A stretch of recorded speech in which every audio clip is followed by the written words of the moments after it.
Hey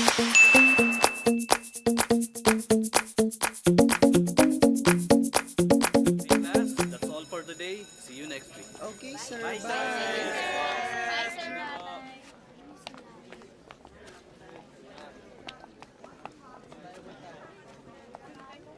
Marky, pakisabi dyan sa girlfriend mong violente na tantanan na ako. Sorry. Gina, nananahimik na yung tao. Excuse me. Mag-wish good luck lang ako sa kanya sa nalalapit na Miss Gay University. Hindi ba pwede? Uy, how sweet. Parang kapanipaniwala. April Fools ba ngayon, Mare? So anong punchline? Naisip ko lang. Ang pato, kahit ikalahig mo sa lupa, kahit tumilaok pa to, kahit ipansabong pa to, pato pa rin. Sa tingin mo ba, pag nanalo ka sa Miss Gay University, magkapantay na tayo? Totoong contest ang sinalihan ko.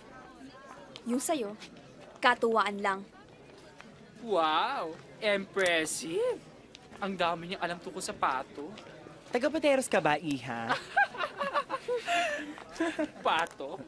Orson, sorry. Hindi ko rin alam kung ano yung ikinagalit niya sa'yo eh.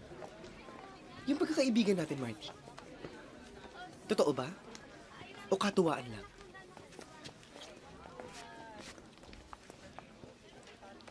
Goodbye, Pato Team.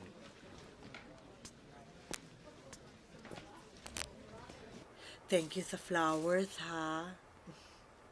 Naku, pero pangako niyo sa akin, ha? Kahit na anong mangyari, huwag niyo ikukwento to sa Kuya Oscar niyo. Pero mami, siya po makakatulong sa inyo. Eh naku, yung pera niya gagamitin niya sa pagpapakasal kay Pauline. Mother, natatandaan mo ba yung money na pinahide ko sa'yo?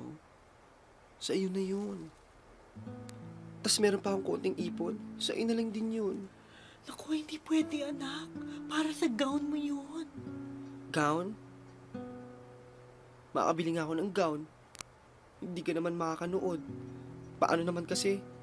Ma-Juliet Dasa ka na ever. Tsaka isa pa, ayoko na sumali sa contest na yun dahil baka tama nga si Gina na siya lang ang pwede maging babae sa buhay ni Marky. At ako, bilang best friend na lalaki lang.